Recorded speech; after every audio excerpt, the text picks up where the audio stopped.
Salut Matt, comment ça va? Ça va bien, toi? Hey, ça va bien. Joyeux Noël. Ben, on est rendu là. Ben, j'imagine, ça devrait sortir dans ce Je coin-là. suis tout mêlé, là. Je me suis mis une chemise de circonstance. Le mémo n'a pas été passé. Non, ben, je voulais être le seul.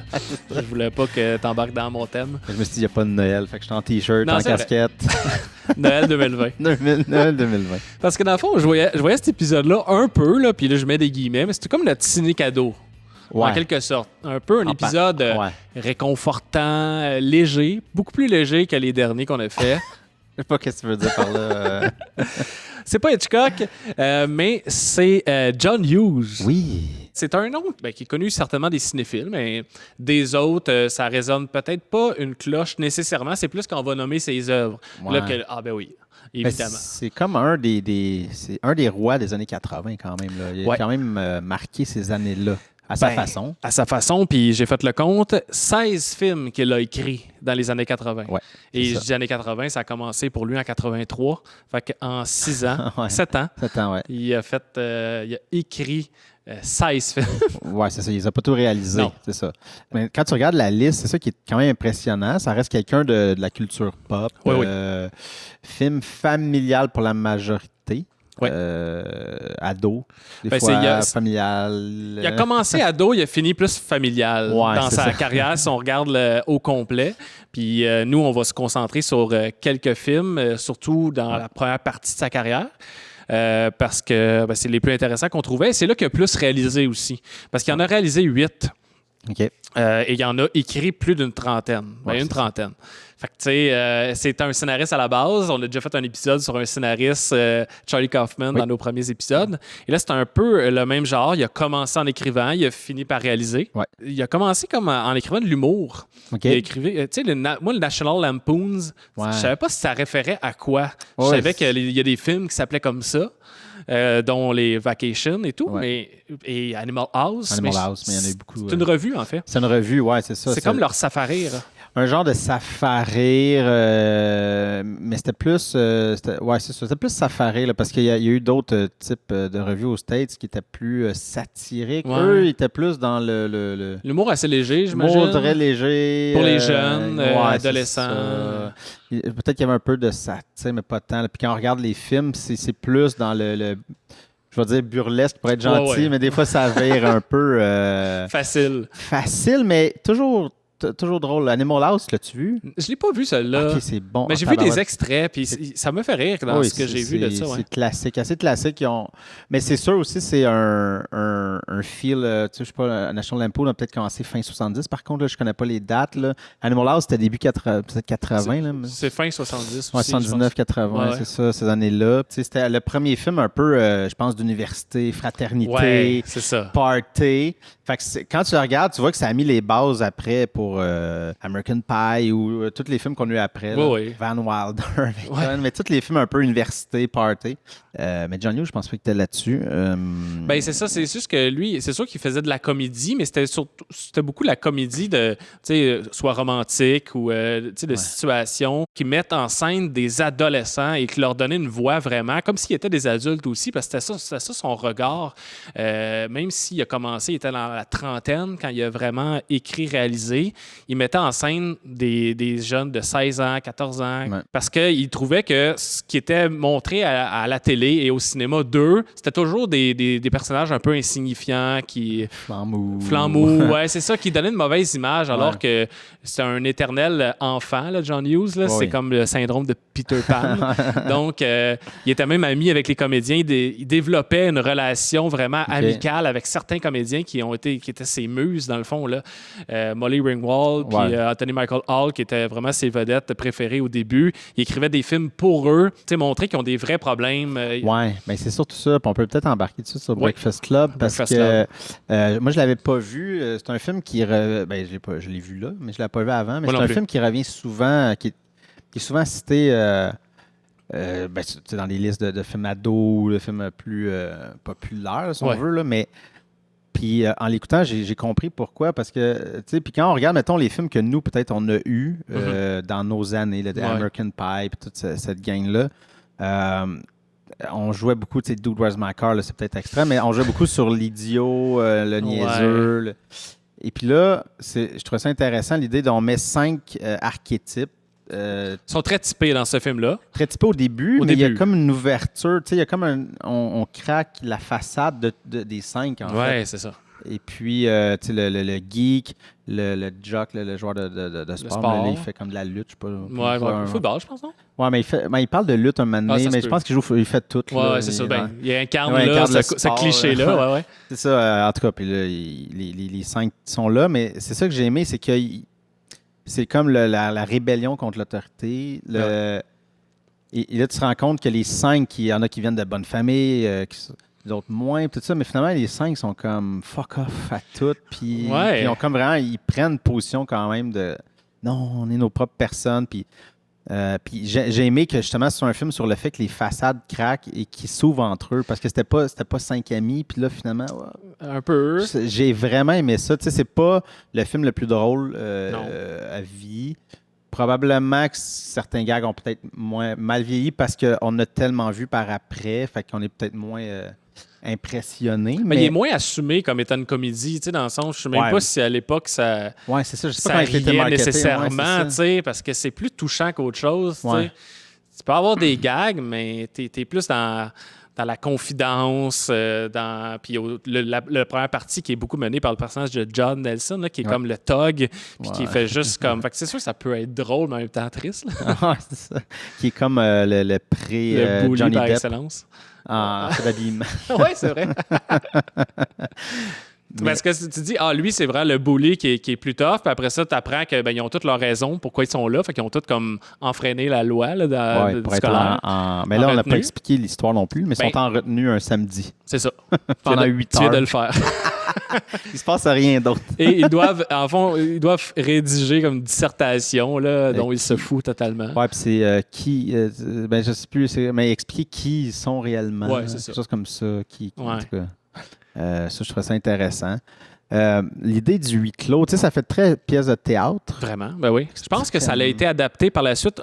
Ils ont demandé à John Hughes de l'adapter en pièce de théâtre pour que ça soit interprété dans les écoles. Okay. Mais c'est comme particulièrement pour ça, parce qu'ils ont vu un potentiel crime, je veux dire, de casting first, puis aussi là, c'est des bonnes valeurs, là, puis ça parle aux jeunes. Exactement. Mais tu sais, je ne sais pas au niveau historique comment l'accueil qu'il y a eu. Mais je sais pas. Mais le fait qu'on entend encore parler de nos jours, ça a sûrement marqué cette génération-là, en fait, j'imagine. Ben oui, c'est sûr. Et il est quand même, tu sais, ça, John Hughes, c'est pas un grand réal, mais il est efficace pour placer son histoire. Surtout là que c'est un huis clos, c'est tout le temps touché. De ne pas emmerder les gens, puis de comment tu avances l'histoire, parce que tout se passe dans le même lieu. Fait comment tu rotationnes. J'ai aimé, mais pas tant les espèces de... Dans le fond, c'est Cooper, c'était les jeunes qui se mettent à gosser. Puis il y avait, je sais pas si c'était improvisé. Il y a beaucoup d'impro dans ce film-là. Peut-être dans beaucoup de ses films, mais particulièrement dans celui-là, comme la scène où ils se confient, ils sont tous assis au haut des escaliers là, vers la fin, puis ça pleure. Là, j'étais comme, on dirait, je me disais, c'est vraiment bien écrit pour apprendre qu'il y a tellement d'impro dans cette scène-là. Ça n'enlève rien à Hughes, mais j'étais comme, en même temps, bravo les acteurs là, d'avoir fait ça. OK, je savais pas. Mais il y a eu beaucoup d'impro là-dedans, puis j'étais comme, crime, j'étais super touché. Là. C'est vraiment touchant cette scène-là. En même temps, c'est aussi, ça en dit sûrement beaucoup sur sa direction d'acteur aussi. T'sais. Ouais, parce que c'est sûr qu'il devait les diriger, parce que là, tu as 5 personnes qui vont se confier un après l'autre.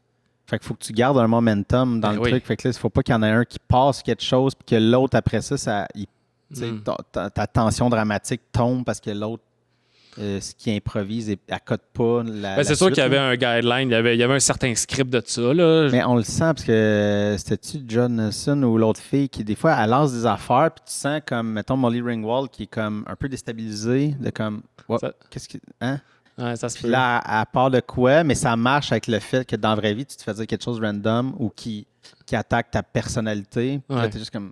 Je trouvais ça bon de voir l'espèce d'évolution-là des personnages, bien que, tu sais, comme tu dis, ça pourrait être une pièce de théâtre. Fait que, tu sais, c'est pas... le côté cinématographique m'a moins touché, mais j'ai trouvé ça efficace. C'était efficace. J'ai aimé l'ouverture et la fermeture, en fait.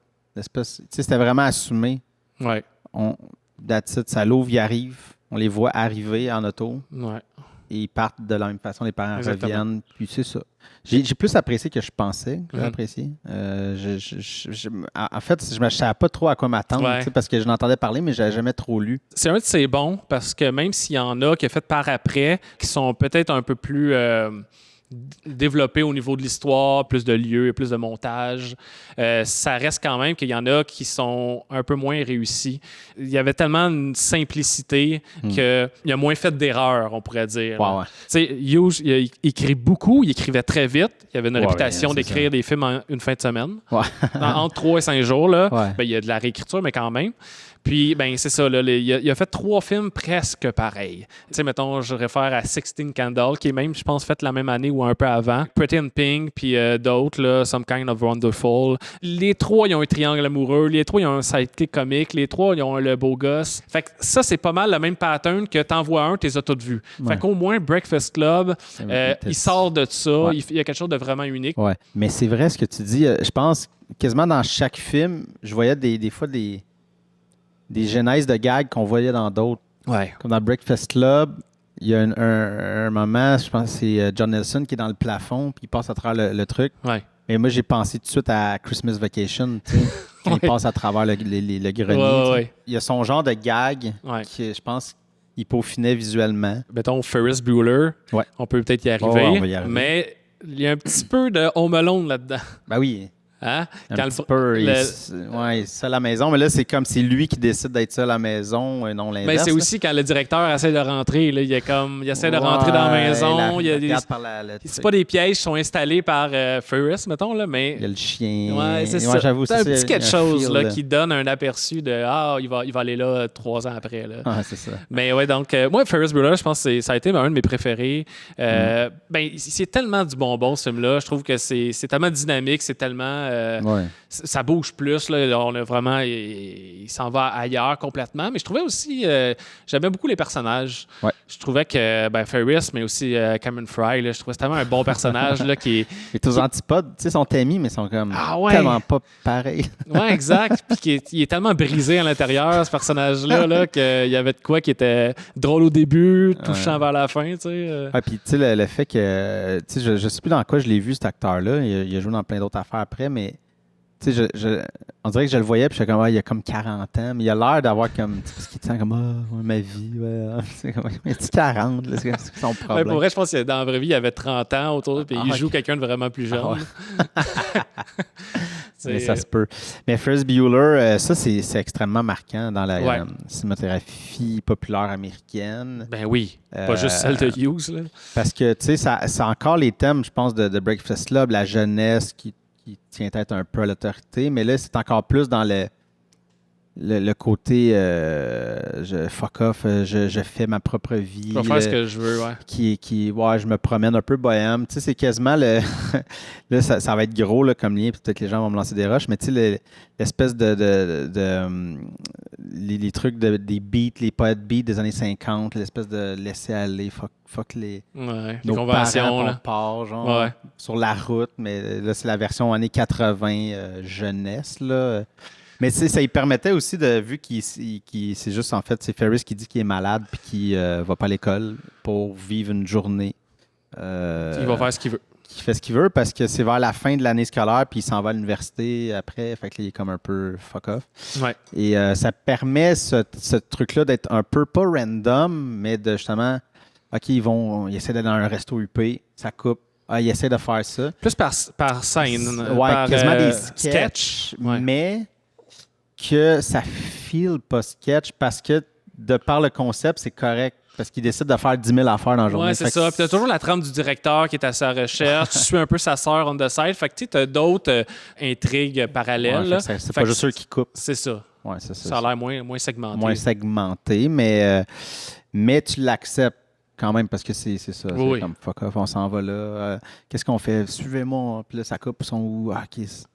Mais puis qui était clairement aussi une Ben, tu sais, tous ces films se passent à Chicago. Là, c'est un hommage particulier. Mais particulier, là, Tu sais, tu vas voir les Cubs, t'as la Willis Tower. Ouais, t'as vraiment des lieux que tu reconnais aussi, là, qui met en évidence. Puis la parade, là, cette scène-là est hallucinante. Tu sais.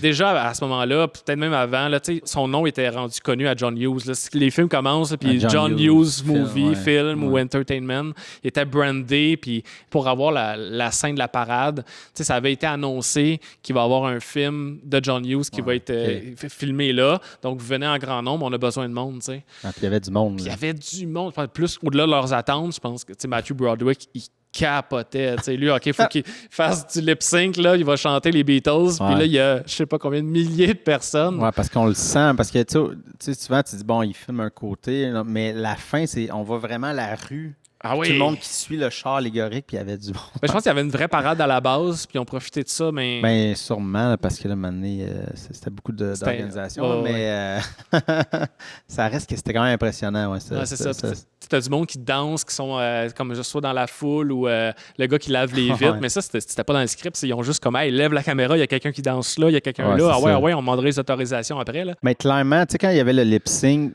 ça, probablement, ben, ceux qui filmaient ou ils ont juste demandé, hey, ça te tente-tu, genre, lip-sync, vas-y, tu sais, puis on roule le truc, tu sais. Ça se peut, mais le gars en haut, c'est clair que c'était juste mal dansé. Ben oui, c'est sûr. Là. Fait que vraiment des bons personnages, juste du fun comme film. Pas mal plus drôle. Plus drôle, ouais, plus axé sur la comédie. Même des petits... Charlie Sheen, il est pas là longtemps, mais moi, ça me fait rire. Là. Tu sais, il y a des petits moments qui sont... Drugs. Drugs. Ouais, première fois que je le voyais, toi, tu l'as vu quand tu étais jeune? Oui, mais c'est ça, c'était très, très flou. Là. Je l'ai peut-être vu comme à 10-11 ans. Là, à l'âge que j'ai, je peux dire que ça fait 25 ans que je l'ai vu, ce film-là. Ça m'a donné le vertige, en fait, quand j'y ai pensé. Mais, fait que, ouais, c'était flou, mais je me rappelais l'idée de... qui n'avait pas été à l'école. Je trouvais ça cool. Ce feel-là, il allait vraiment taper dans quelque chose que les jeunes ont fait. Ah ouais, puis que Ferris devient un icône, genre. Ben, il est devenu un icône, exactement, ce personnage-là. Quand tu penses aux années 80, tu vas penser à des personnages de Star Wars, tu vas penser à Indiana Jones, Rambo, mais tu vas penser à Ferris aussi. Il a vraiment été très marquant. Là. Juste l'image de lui, les bras dans les airs sur son lit, qui est comme sûrement été sur plein de posters dans les chambres d'adolescents. C'est clair. Puis il était, écoute, je pense que c'est le premier hipster. Là. Ouais. Genre, il est habillé avec des vestes de grand-père. Ça n'a pas rapport. Puis tu sais, toi t'as pas vu, mais Deadpool a refait la scène d'après-générique de Ferris Bueller. Ah ouais, dans l'autobus? Non, mais tu sais, quand le générique finit, c'est juste Ferris qui est comme en robe de chambre, fait comme, vous êtes encore là? Ah genre, oui. Allez-vous-en.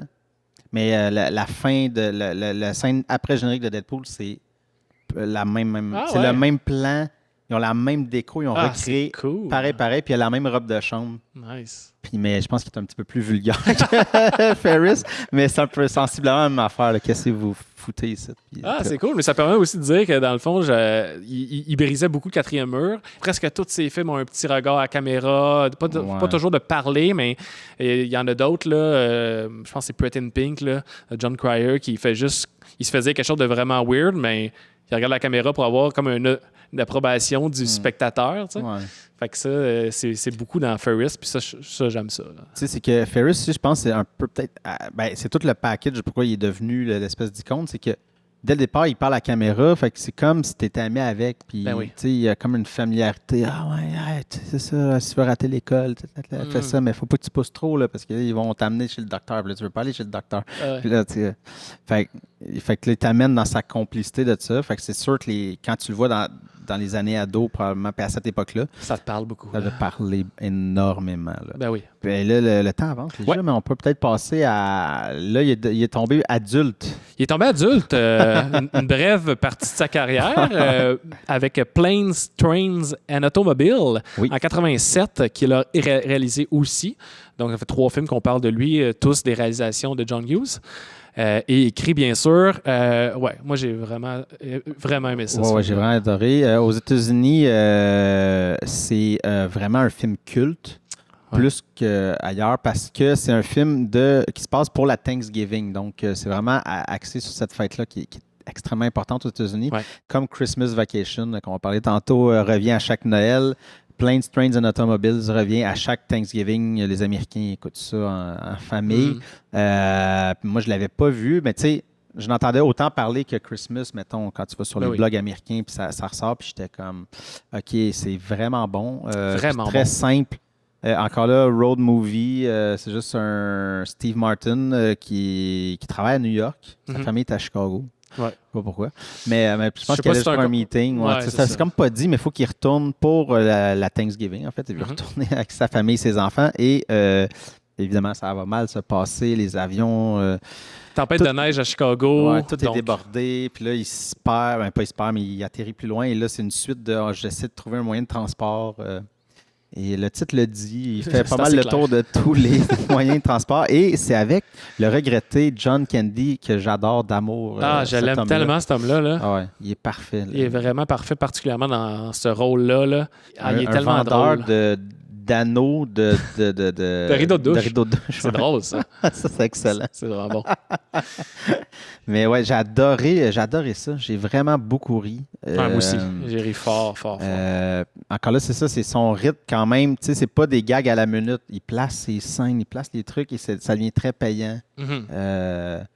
Des belles situations. Tu vois que ça... qu'il y a beaucoup de gens par après qui se sont inspirés de ça, là, ce genre-là. Ben oui. L'espèce de road movie décalé, ça va mal. Ou juste de deux personnages qui sont un peu aux antipodes, ils sont vraiment pas dans le même beat, qui sont forcés d'être réunis à cause d'un contexte X. Là. Ouais. Fait que ça, c'est ça. Là. T'as le grognon, un peu plus homme rangé d'affaires, qui veut pas faire des nouvelles rencontres, puis qui est fixé son objectif de retourner chez eux au plus sacrant.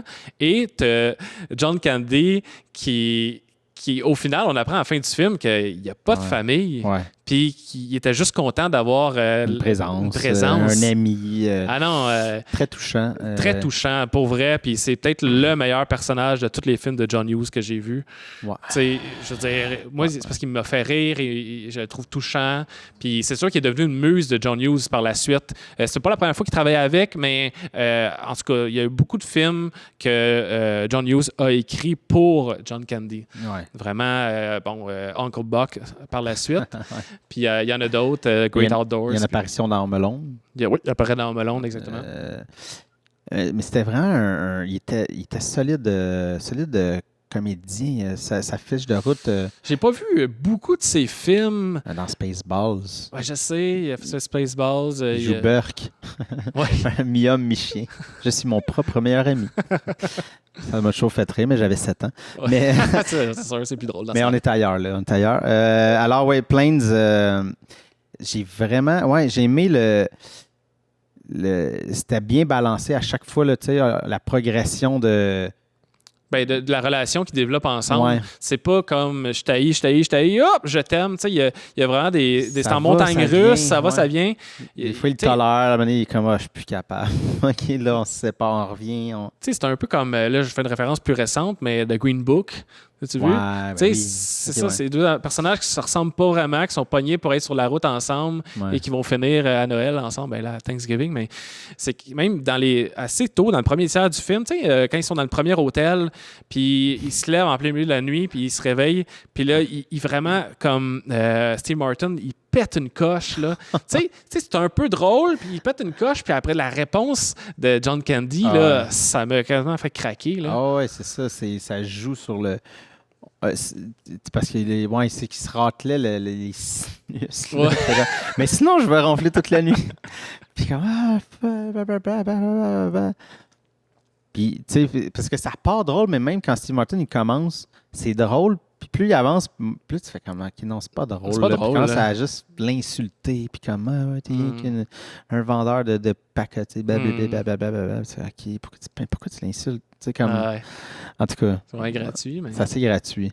Puis, tu sais, vu qu'ils sont tout le temps comme dans des transports, je veux dire, c'est quand même pas redondant. Il y a tout le temps un nouveau truc vraiment différent à chaque fois. Les péripéties, ça ressemble pas. Ce que j'ai adoré, c'est que le train dure comme Ah, c'est pas long, hein? 40 secondes, je sais pas, là, je sais pas c'est quoi le timing, là, mais il embarque, il part, ça saute. Comme, okay. Ben, c'est le seul moment qu'ils sont pas ensemble aussi. Ouais, c'est ça. Fait que, tu sais, il fallait pas trop faut que ça les séparer. c'est ça. Mais c'est sûr que la voiture tout le bout de la dernière voiture là, qui pogne en feu, puis toute celle-là, là, ça, c'est un des meilleurs moments. Là. Juste à ce qui précède sur l'autoroute, puis lui, Steve Martin qui dort à l'affaire du siège, c'est quand même drôle, mais lui qui se met à jazzer, là, puis à chanter, puis c'est quand même bon. Là, c'est une bonne performance, là, particulièrement cette scène-là. Mais je sais pas s'il y avait eu de l'impro un peu là. Je sais pas. Mais... Ben, il suit vraiment une toune, tu sais. OK, ouais, là, elle chante, puis elle joue. Donc là, peut-être plus stagé, mais vraiment bon. Puis après ça, quand ils se font arrêter par la police, là, je veux dire, il n'y a pas tellement de gags, c'est juste la réaction de John Candy à tout ça. Là, tellement bon enfant. Ouais, c'est comme... Ah oui, mais... Je vous dis, monsieur l'agent, je pense que c'est très sécuritaire dans la... C'est comme, savez-vous à quelle vitesse? Non, le truc est brûlé. On va vous rouler à telle vitesse. Je vais vous croire, le truc est brûlé. Fais juste répéter, ça, c'est brûlé. Je vous crois. Écoute, mais moi, j'attendais parce que je vais souvent sur Reddit, un espèce de blog qui a beaucoup plus d'Américains là-dessus. Évidemment, là, avec la Thanksgiving, le monde se met à reparler du film. Ça ressort tout le temps des moments de nostalgie, puis ils posent des trucs. Fait que j'essaie de pas trop checker, mais dans les commentaires, ça revenait beaucoup. Et tu sais, sans dire ce qui se passe dans la scène, le monde parlait d'une scène. OK, et j'avais hâte. Ça m'a comme hypé. Et quand la scène est arrivée, j'ai pas été déçu, mais c'est la scène quand Steve Martin essaye de louer une auto tout seul. Ouais. Il se rend, puis là, il n'y a pas l'auto, puis il retourne. Ah, ben oui, ben là, c'est... Et la coche qui pète. Le pourquoi, c'est PG-13. Ouais, c'est ça.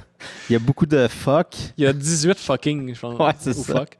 Un après l'autre. Un pétage de coche en règle à la madame derrière le comptoir. Ah, ouais. C'est jouissif, là. Qui a donné des clés pour une voiture qui n'était pas là. C'est le moment où il snap officiellement. Ouais. Ben, Steve Martin dit qu'il y avait comme 2 scènes pour lesquelles il a accepté de faire ce film-là. Là. Puis il y a celle-là, l'autre, je m'en rappelle pas, mais il y avait le goût de se péter un time. Oui, c'est ça. Parce que Martin n'est pas tant reconnu, je pense, en tout cas dans son... Pour être vulgaire? Ouais, vulgaire. Je sais pas sur son stand-up. Même pas stand-up, je pense pas. Il était assez clean. Ouais. Les films que j'ai vus de lui étaient quand même clean. Là. Je pense pas que... Peut-être que c'est ça. J'en ai pas vu beaucoup de lui, vraiment. Là. J'ai vu The Jerk, là, qui est un de ses premiers. Les 3 amigos, là. Ouais, j'ai vu ça quand j'étais jeune. C'est vrai. Mais ça, c'est ça. C'est pas vulgaire, là. Non, fait que c'est ça. Mais d'après moi, il s'est pété une espèce de... Je vais pouvoir dire 18 fois le mot fuck back-à-back, puis je vais me libérer de tout ça. Ouais, non, ça, c'est une très bonne scène. Fait que c'est ça, c'est un des rares films vraiment pour adultes. Il n'y a pas de personnage adolescent nécessairement. Puis c'est peut-être parce que j'ai vu aussi The Great Outdoors qui est avec Dan Aykroyd et John Candy. Ouais, j'ai déjà vu ça. Ouais, ça fait longtemps. Puis qui a été fait la même année à peu près. C'est John Hughes qui l'a écrit. Ah, OK. Ouais. Ben, je l'ai vu. Mais ça fait longtemps. Mais c'est vraiment pas bon. Ouais, non, c'est ça. C'est peut-être quand t'es jeune, là, peut-être, parce que ça a été un film qui a eu un bon succès quand c'est arrivé en VHS, là, parce que c'est un film de chalet familial, un film d'été. C'est sûr que ça allait rejoindre la famille. Et ça, ça fait longtemps. Là. C'est très flou, mais dans ma tête, c'est un peu des petits moments semi-burlesques. Semi-burlesques, ils vont essayer d'attraper une chauve-souris, se battre avec un ours. Mais c'est souvent que les jokes, t'es vois venir tellement d'avance. Ouais, c'est ça. Et dans Great Outdoors, c'était comme John Candy qui montre à son fils comment faire du ski nautique. Ils sont sur le quai. Mais c'est John Candy qui a les skis d'un pied. C'est lui qui tient la barre. Ouais. Puis la barre est reliée au bateau avec le bateau qui attend au loin. Tu sais, je veux dire, tu le sais là, qu'il va partir sur une ride, puis tu le vois venir tellement d'avance. Mais ça, c'est peut-être un problème de mise en scène, dans le sens que... Oui, peut-être aussi. Parce que des fois, c'est la manière de comment cacher le gag. Et tu l'as en script. C'est là, il est avec le truc, puis il va décoller. OK, mais... c'est comment tu le montres aussi. Mm-hmm. C'est peut-être dur un peu de monter. À moins que ça plus close-up et que tu oublies qui tient le truc. Faut faire oublier. Il n'y a pas de surprise. Puis l'humour, le punch, la comédie, c'est dans la surprise et le timing. Fait que c'est sûr si tu n'as pas ça. Fait que je vais laisser un bénéfice du doute à John Hughes, vu qu'il l'a pas réalisé. Non, exact. Ses meilleurs films, c'est ceux qu'il a réalisés. Ben, il en a fait tellement beaucoup que là, on va arriver bientôt là, dans les films. Calme-toi, là. Il y en a quand même des bons qu'il y en a des bons qu'il n'a pas réalisés. Mais il n'acceptait pas de réaliser non plus les scénarios des autres. T'sais. Puis c'est quand qu'il a arrêté, en fait? Son dernier film, c'est Curly Sue, comme 91. Ah ouais, Dernier film. Suzy Frisinette. Frisette, ouais. Frisette, ouais. J'ai jamais vu. Je sais que ça je l'ai vu, ça jouait à la télé quand j'étais jeune, à la TVA. Ouais, c'était... Ouais. Puis après, dans les années 90, il a continué à écrire, mais il est retourné à Chicago. Il s'est retiré de la sphère publique. C'est pas expliqué pourquoi, mais je pense qu'il a juste été déçu par le milieu. Je pense que c'est sûr qu'il a dû se faire couper des trucs. Puis il était aussi un peu brisé par les acteurs qui étaient ses muses. Mettons, Molly Ringwald puis Anthony Michael Hall ont décliné des offres de rôles qu'il a écrit pour eux. Il écrivait un peu les mêmes rôles. Ouais. Fait que, ils ont fait, ben là, on veut pas trop être typé là-dedans. Garde, sorry. Fait que là, ça l'a vraiment blessé. Okay. Il s'est retourné vers John Candy, mais par la suite, il a décidé d'aller ailleurs. T'sais. Je pensais dire qu'il est décédé, mais... Ben oui, mais il avait arrêté d'écrire quand John Candy est mort en 94. Ouais. Il avait arrêté de réaliser. Ouais, c'est ça. Fait que, tu sais, j'imagine toutes ces petites affaires-là, ils ont fini par le frustrer. Ouais. Alors, c'est sûr que sa première passion, c'était l'écriture. Fait qu'il s'est reclus. Il a juste écrit de chez eux. Puis il a signé un deal avec Disney. Puis il s'est mis à écrire plein de films qui sont comme des réadaptations. Tu sais, Miracle de la 34e rue ou Les 101 Dalmatiens. Flubber. Mais là, on va parler de Christmas Vacation. Hey, Seigneur. 1989. Qui est le sapin à des boules pour nous au Québec. Là. Ce n'est pas Noël tant que tu n'as pas vu le sapin des boules. Oui, exact. Ma famille le sait. Il y a une année que, je sais pas, ma mère, en tout cas, on ne l'a pas enregistré. Il s'est arrivé quelque chose. Je ne l'avais pas. Je voulais rien savoir de Noël. J'étais fâché. Ouais. J'étais comme, c'est un désastre. C'est pas Noël tant que tu n'as pas vu ce film-là. C'est obligatoire dans ma vie. Ouais, quand j'étais jeune, c'était pas l'un de mes préférés aussi. Je sais pas, à l'âge adulte, il fallait un petit bout, je ne l'ai pas écouté. J'ai sûrement beaucoup plus écouté en français qu'en anglais, évidemment. Ouais. Genre une fois en anglais, puis 16 fois en français. Ah, facile. Mais ça c'est correct. C'est notre nostalgie d'enfant. Oui. Les chiottes étaient pleines. C'est comme... On l'a entendu en français. Là, c'est sûr que c'est drôle en anglais, mais c'est... Ah ouais. Les chiottes étaient pleines, Clark. Ah oui, évidemment. Classique. Le personnage d'Eddie, qui est Randy Quaid là-dedans, excellent. Donc, Christmas Vacation, c'est une franchise, là, parce que les Vacations, il y en a eu... Comme 5, quasiment au total. Là. Le premier, c'est juste Vacation. Après, c'était Europe Vacation. Puis là, c'est Christmas. Ils ont fait de Las Vegas après. Vegas, puis il y en a pas un autre. Il y a eu le remake avec Adams. Là. Ouais. C'est qui a... ça, c'est National Lampoon, fait qu'il est comme revenu... écrit pour eux. Il est revenu écrit pour eux, oui, exactement. Jeremiah S. Chichik, qui n'a rien fait de notable par la suite. Je pense que c'était son premier film. John Hughes, il réalisait encore à ce moment-là, mais j'imagine qu'il est occupé sur autre chose. Puis ça est tombé dans les mains de Chichik. Oui, c'est ça. Puis probablement que, vu qu'il y avait des liens avec le National Lampoon, eux voulaient faire ça, puis peut-être que c'était comme on veut le sortir, le film de Noël, on veut le sortir pour telle date, puis là, ça nous prend un scénario vite, puis on demandait à Hughes, OK, je vais faire ça, chaque été, clac, merci, puis je m'en vais sur mes autres projets qui sont entamés, là, c'est clairement ça qui est arrivé. Là. Mais il y a vraiment des bonnes scènes, il y a des grosses scènes, là, tout le début, le premier 2/3 du film, je le trouve vraiment bon, vraiment drôle en fait, tu sais, je veux dire, c'est pas un chef-d'œuvre de cinéma, mais c'est une bonne comédie. Toute la scène de la voiture au début, c'est parfait, ça. Ça. Mais moi, c'est la scène du grenier, la patience. Et puis Chevy Chase, faut lui donner, il est fort avec l'humour physique. Là. Facial. Facial, mais c'est son contrôle. Il joue l'espèce de carte niaiseux, pas niaiseux. Il y a une espèce de truc, je n'arrive pas comme à le décrire, comment il joue son... Mais, parce qu'en plus, c'est drôle, j'ai écouté une entrevue qu'il avait faite avec Norm Macdonald, un show sur Netflix, Norm as a Show. Il parlait pas nécessairement de Vacation, mais il parlait beaucoup de son amour des silent movies, puis du jeu physique, puis il a tout le temps été un peu là-dedans, mais ce que j'aime, puis tu sais, Hughes qu'on parlait, il prend son temps, puis la scène du grenier, c'est long. Il écoute les vidéos, il retrouve les souvenirs, ça devient comme quasiment émotif parce qu'il revoit des vidéos de lui quand il était jeune avec son grand-père, que là, il est décédé, puis c'est long, juste pour que sa femme revienne, ouvre la trappe du grenier, puis il était assis dessus, puis il fout le camp. T'as le temps de l'oublier. T'as le temps de l'oublier. C'est ça qu'on parlait. L'inverse de Great Outdoors. Mais parce que c'est tellement... Parce qu'on fait, OK, il est pris en haut, puis là, il a froid, il s'habille, il trouve des affaires, puis... Mais c'est que tu un moment donné, c'est quand il regarde la vidéo, puis là, on tombe vraiment dans le mode, il est émotif. Puis là, t'es avec lui, c'est beau, dans le fond, il regarde des souvenirs. Puis jamais tu te dis, il s'est assis sur la fucking trappe. Genre, jamais, comme quel idiot, s'assoit sur la trappe. Genre, il devait le savoir, en tout cas. Puis c'est le plan, c'est tout le travail, tu sais, c'est juste un plan bien simple. Mais c'est juste qu'on le voit quitter le plan, puis on ne voit pas le résultat. C'est ça qui est hilarant. C'est juste le bruit. Lui qui quitte le cadre. Exact. Ça aurait été moins drôle si on l'avait vu tomber. Ben oui, exactement. Je l'ai vu 40 000 fois, ce film-là, puis je pleure de rire. Fait que je sais pas comment ils ont filmé ça.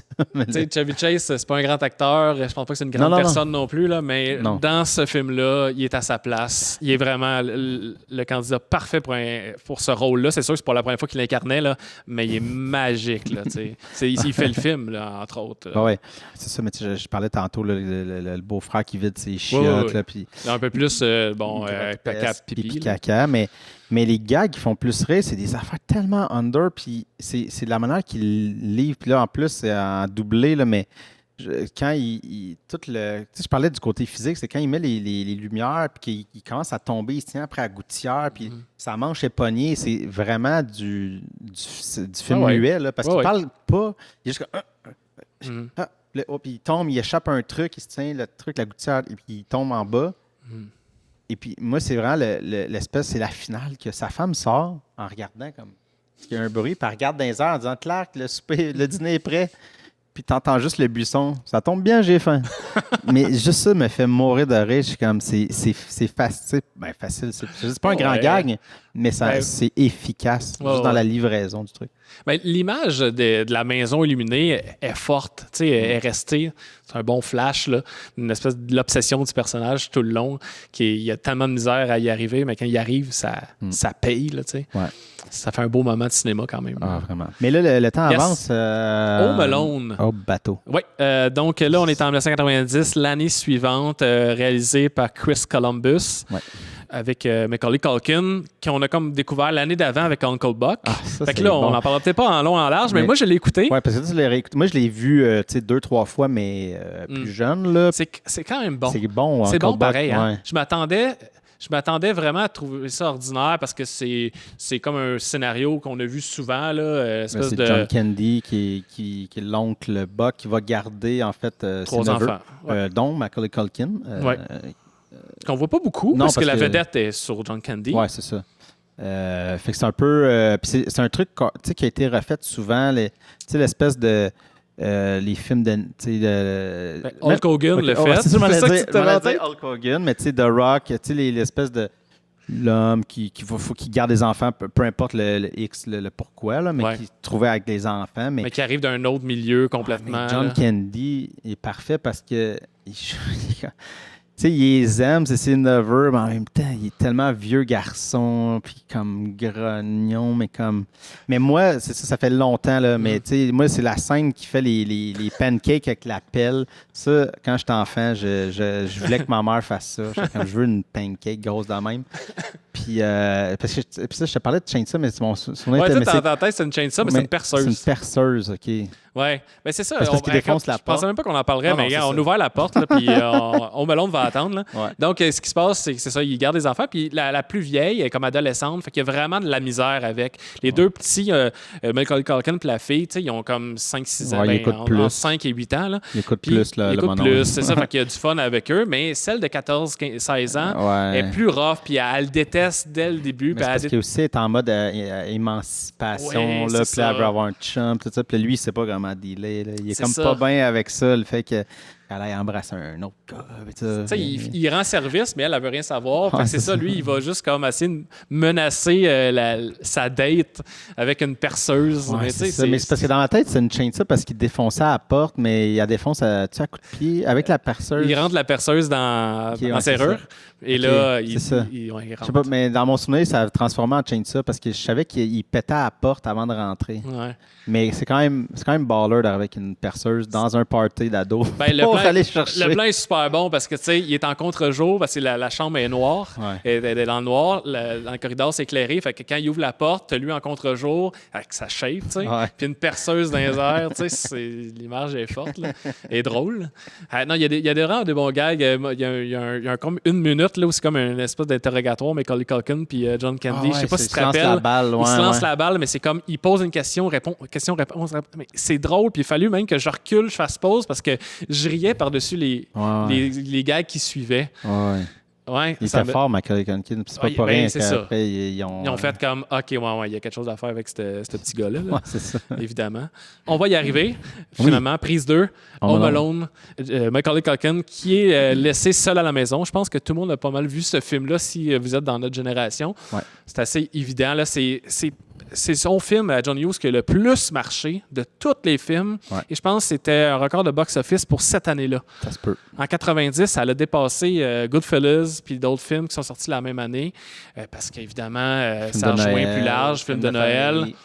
Avec Joe Pesci, qui joue dans un film pour enfants. C'est quand même très drôle. Mais je dis pour enfants, ça entertain pas mal les adultes aussi. Là. Ben, pour ça, je pense que ça a fonctionné. C'est ça. Parce que, écoute, c'est drôle à tous les âges.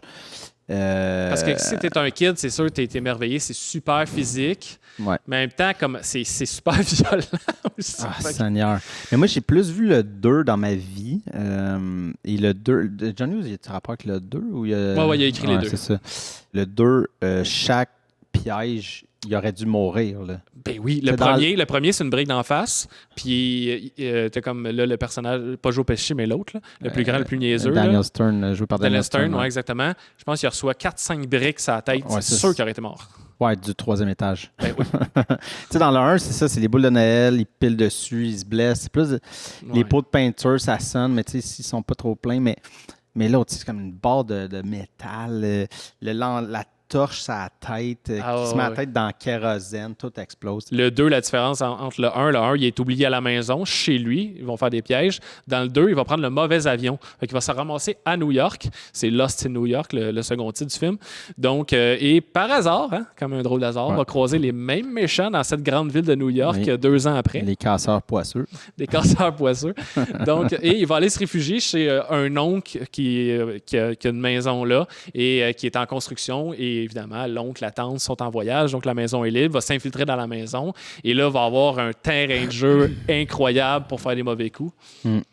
Mais on voit aussi, tu sais, sans rien enlever à John Hughes, mais Chris Columbus est meilleur réalisateur au niveau de gérer, tu sais, parce que là, c'est de placer la maison. Tu sais, la maison devient un personnage très important de comprendre qu'est-ce qui mène à quoi. La mise en scène est extrêmement importante. Tu sais, John Hughes est souvent dans des trucs plus sobres, cadré un peu droit, l'action, mais tu sais, Chris Columbus, tu sens que ça devait être un fan de Spielberg. Tu sais, t'as une petite vibe familiale, tu sais, les genres de plans. Tu sais, ça a l'air d'être un émule. Là, Mais sais-tu d'où il vient? Non. Son passé avant ça, c'est lui qui a écrit Gremlins et Goonies. Ah, OK. Donne un peu une idée, là, dans Spielberg. La famille Emblem. Exactement. Donc, c'est un writer aussi, mais qui a beaucoup plus réalisé par la suite. Puis, tu sais, c'est John Williams qui fait la musique. Ouais, mais ça ajoute aussi beaucoup au film et au succès du film. Fait qu'avec ses plugs avec Spielberg, il a réussi à avoir John Williams. C'est quand même big, quand même, pour mais un la film musique, pour depuis tantôt, on s'en parle, puis je l'ai en tête. Oui. C'est elle est marquante. C'est... Parce que c'est un film de Noël, mais tu sais, pas de Père Noël, pas de lutin. Je veux dire, la magie Noël est même là. Pas de famille. Pas de famille. C'est très 2020. On va rentrer chez des gens, mais on va être des voleurs. Là. On va être comme des criminels. Non, mais c'est ça. C'est pour ça que je pense que moi, personnellement, je l'aimais plus parce que je suis pas le grincheux, là, je déteste pas Noël, mais tu sais, des fois, c'est trop complaisant, tu sais, c'est trop facile. Alors que là, c'est la trame principale, évidemment, mais on est comme dans un truc de poursuite. Là. Non, puis dans le casting, là, Catherine O'Hara aussi. Oui, de faire Beetlejuice. Oui, puis ils ont quand même été chercher un gros casting pour entourer Macaulay Culkin, même s'il est beaucoup tout seul. Reste qu'ils ont comme été chercher des gros noms. Tim Curry dans le 2. Tim Curry dans le 2. Donald Trump. Un jeune Rob Schneider. Un jeune, oui. Hein? Oui. Très jeune. C'est peut-être son meilleur rôle à vie. Là. Wow. Quand il dit pas You can do it, C'est c'est pas dans tous les films d'Adam Sandler. You can do it. Mais moi, le 2, je l'ai. C'est parce que seulement, je pense que je l'avais en cassette puis j'avais pas le. Fait que ça a juste fini que je l'ai écouté plus. Mais j'aimais ça, c'était plus violent. Ouais, c'est ça. Pour elle, c'est une bonne suite quand même. Ouais, tu sais, des fois, la suite est rarement. Puis là, c'est sûr qu'ils refont pas mal le même pattern, mais les coups, là, les fameux coups violents, puis les méchants qui rentrent dans la maison, arrivent à moitié du film dans le 2. Ouais, fait que t'as quand même une première heure de la famille, lui, avec les avions. Il y a plus de famille au début, perdu à New York, il rencontre la madame aux pigeons, il va aller dans le magasin de jouets. On voit déjà Joe Pesci et Daniel Stern, mais on n'est pas encore rentré là, dans la recette du 1. Ouais. Fait qu'on dirait qu'il nous laisse désirer ce moment-là. Puis c'est pas plate. Fait que je pense que ça fait en sorte que c'est quand même une bonne suite. Oui, tout à fait. Pour conclure, on peut parler un peu de ces derniers films. On n'a pas parlé des Beethoven. On n'a pas parlé des Beethoven. Mais le 1, c'était quand même marquant. Ça, mais il y en a eu comme 80 000. Oui, exact. Mais Flubber, c'était bon. Avec Flubber, Robin c'était Williams. C'était 97. Fin 90, ouais. 97, 98. Oui, dans ce coin-là. Moi, j'avais trippé sur ce film-là. Oui, parce que puis le CGI, et ce qu'ils ont réussi à faire, c'était magistral pour l'année. C'était fou, hein? Ouais, parce que j'ai revu récemment un vidéo qui parlait de ça, puis ils capotaient à quel point qu'en 97, ils ont réussi à faire ça. J'en ai parlé aujourd'hui avec mon ami Alexis, que je salue, mais parce que c'est ça, il y a du transparent dans le c'est pas évident. Là, c'est vraiment pas évident. Même aujourd'hui, des fois, ça rush un peu les ordis, mais... fait que ça, c'est 97. Mais ouais, après ça, quand j'ai vu le nombre de Beethoven qu'il y avait dans sa fiche, là, j'étais comme. Ah ouais, mais il les a pas tous écrits, ça, par contre. Il est comme crédité comme personnage. Là. OK. Parce que à un moment donné, j'étais comme. Combien de fois tu vas comme aller te chercher un chien? Ben là, c'est ça, il y a des limites. Là. Mais le 1, 2, là, quand j'étais jeune, j'aimais vraiment ça. Et il l'a signé sous le nom d'Edmond Dantès. Oui, c'était quoi déjà cette affaire-là? Il a comme utilisé un autre nom de plume pour tous les Beethoven, en tout cas ceux qu'il a écrits et même quand il est crédité. Et pour quelques films, là, en tout cas 2 autres films, je pense qu'il est sous le nom de Edmond Dantès, qui est le personnage dans Le Comte de Monte Cristo. Fait que... Mais il y a... Il n'y a pas de lien nécessairement. J'imagine qu'il était fan de ce livre-là. Puis, ça drôle. Mais ouais. C'est un bon tour, je pense qu'on a fait. Pas pire. Il a fait énormément de trucs. On peut pas tout parler. Il a donné la menace aussi. Tu sais. Ah, c'était bon. Ouais. J'ai oublié ça, mais... Alors, on repart. Walter Matthau. Excellent. Ça, c'est le vieux, ça? Ouais. C'est le voisin. Ouais. C'est lui qui joue dans Grumpy Old Man. C'est ça. Il est parfait. Bref, il a fait tellement de films. Il a marqué comme plusieurs générations, parce qu'on n'est pas de la génération de Breakfast Club, mais on est la génération de Flubber, puis tous ces films des années 90. Peut-être résumer John Hughes. Moi, je qualifierais comme réalisateur chocolat chaud. Ouais, c'est bon ça. Exactement. De jour d'hiver, petite couverte un dimanche. Ça fait du bien. Film d'après-midi, peut-être? D'après-midi, ouais. Ouais, c'est ça. Ouais, un petit cognac dans le café. Vous suggérez ça dans le temps des fêtes. Là. Yes. Écoutez ça.